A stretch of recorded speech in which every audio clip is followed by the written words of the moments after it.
Bentornati in soffitta e benvenuti a una nuova puntata del podcast dedicato alle bellissime protagoniste del cinema italiano degli anni 70, 80 e 90, dalla commedia sexy al poliziottesco passando per gli spaghetti western. L'attrice che andiamo a conoscere oggi, nonostante abbia recitato in un solo film, è stata protagonista di tantissime avventure sotto forma di fotoromanzo, un altro media molto popolare in quegli anni. La protagonista di questo podcast, lo sapete già dal titolo, è lei, la bellissima Claudia Rivelli, sorella della strafamosissima Ornella Muti, di cui a quest'ultima ho già dedicato una puntata, andatela a vedere. Confesso che ero molto combattuto se parlarvi o meno di questa bellissima e brava attrice, perché di recente è stata coinvolta in una vicenda molto brutta con la giustizia, ma noi, sicuramente non siamo qui per giudicare nessuno. Quindi andiamo con ordine e immergiamoci nella vita di Claudia Rivelli. Se ti sei perso una puntata del podcast, non disperare, la puoi recuperare nella playlist dedicata. Ti lascio il link nella descrizione del video. Se non sei ancora iscritto alla soffitta, iscriviti per rimanere sempre sintonizzato sui miei contenuti, perché, mi pare proprio il caso di dirlo, ne vedremo delle bellissime come la nostra Claudia Rivelli. Claudia è nata a Roma il 16 giugno del 1950 sotto il segno dei gemelli. La madre, Ilse Renate Kraus, di origine estone, scultrice, in Italia per i suoi studi artistici incontrò un uomo di cui si innamorò. È proprio alla madre di Claudia che si è ispirato l'autore degli Jacques Douglas per cucirle addosso il personaggio di Susan. Claudia è la sorella maggiore dell'attrice Ornella Muti, a cui assomiglia in modo notevole. Coltiva l'hobby della pittura di genere naif. Ha preso parte a un solo film, Due volte Giuda, del 1969, anche se al cinema è stata vicina come moglie di un produttore spagnolo, da cui poi ha divorziato.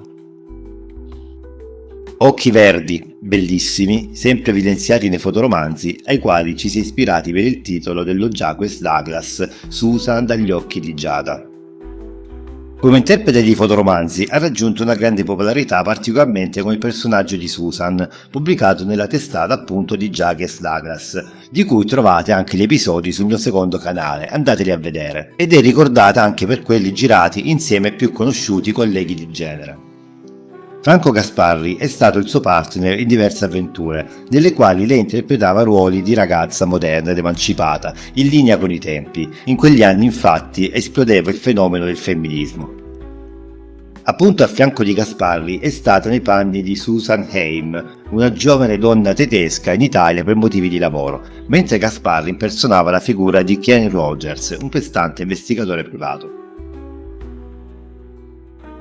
Alla lancio Claudia era giunta poco meno che ventenne, debuttando nel giugno del 1969 in una storia intitolata La ragazza del cantante. Nello stesso mese usciva un'altra storia con lei protagonista, Meraviglioso Odette. Una sorella famosa conosciuta in tutto il mondo col nome d'arte di Ornella Muti, nota ai lettori dei fotoromanzi col suo vero nome, Francesca, perché anche Ornella Muti è stata interprete di fotoromanzi per la lancio all'inizio della sua carriera. Le due sorelle e la madre sono sempre state molto unite, per questo si trasferirono tutte e tre per un periodo in Spagna, dove Francesca era una star. Lì Claudia conobbe il suo primo marito, un produttore cinematografico spagnolo, e si sposarono il 1 gennaio del 1974. Claudia ha rifiutato molte proposte dal cinema, non ha mai lavorato neppure per la casa di produzione del marito. Nel 1969 però è apparsa nel cast del film Due volte Giuda con Klaus Kinski, in una piccola parte e poi più niente. I fotoromanzi della lancio hanno reso famosa Claudia in tutto il mondo. Malgrado il grande successo e la notorietà della sorella, si dice che almeno la metà delle persone, incontrandole per strada, avrebbe riconosciuto prima Claudia. Gelosa della sua privacy, sono pochissime le immagini che la ritraggono in pubblico. Nel 1981 un suo fotoromanzo è stato al centro di un curioso esperimento. Claudia per amore, interpretato da lei e da Alex Damiani, è stato trasmesso a puntate sulle reti Rai prima di essere pubblicato sul numero 150 del periodo Lucky. Il suo ultimo fotoromanzo interpretato è stato Una finestra sul mattino, pubblicato sul numero 207 di Lucky nell'ottobre del 1985.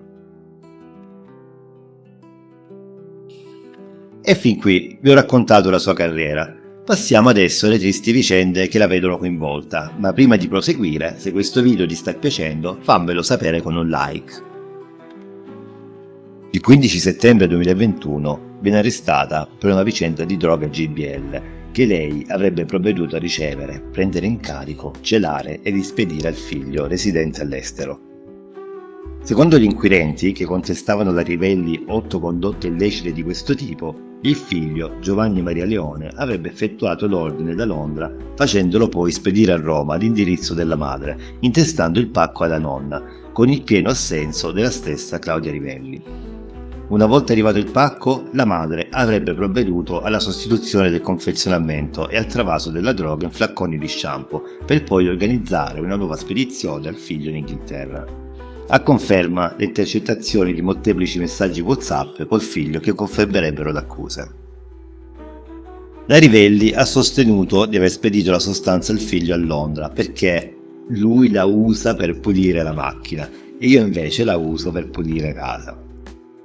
Per gli inquirenti invece è sospetto e indicativo il fatto che la droga venisse importata illecitamente da Paesi Bassi con cadenze trimestrali e inviata al figlio residente a Londra dove averne sostituito confezione ed etichetta con una riportante l'indicazione shampoo, in modo da trarre volutamente in inganno la dogana. Secondo il GIP, il tenore delle chat di WhatsApp della Rivelli e la circostanza che l'indagata camuffasse il reale contenuto delle spedizioni appaiono elementi oggettivamente indicativi della piena consapevolezza e della volontà di quest'ultima di realizzare condotte penalmente rilevanti, ponendosi quale schermo per agevolare il figlio nell'importazione di sostanza nel Regno Unito, dove è considerata illegale al pari dell'Italia, in tal modo riuscendo ad aggirare i controlli doganali. A questo punto vorrei sapere da te cosa ne pensi, scrivimelo in un commento. Claudia è sposata da molti anni con Paolo Leone, figlio dell'ex presidente della Repubblica Giovanni Leone, e ha 2 figli. Poco dopo la nascita del secondo figlio ha smesso di lavorare per l'Arancio, dedicandosi alla famiglia. La storia di Claudia Rivelli ci ricorda che dietro le facciate glamour del mondo dello spettacolo si celano spesso storie complesse e sfumate. Le apparenze possono ingannare e spesso non conosciamo appieno le sfide che gli individui affrontano dietro le quinte. La storia di Claudia Rivelli ci ricorda che nessuno è al di sopra delle leggi e delle conseguenze delle proprie azioni. Anche coloro che hanno avuto successo nella loro carriera possono trovarsi coinvolti in situazioni che mettono in discussione la loro reputazione e la loro moralità. In definitiva, la storia di Claudia Rivelli rappresenta un esempio di come le vite delle persone possono essere piene di sfumature, contraddizioni e situazioni imprevedibili.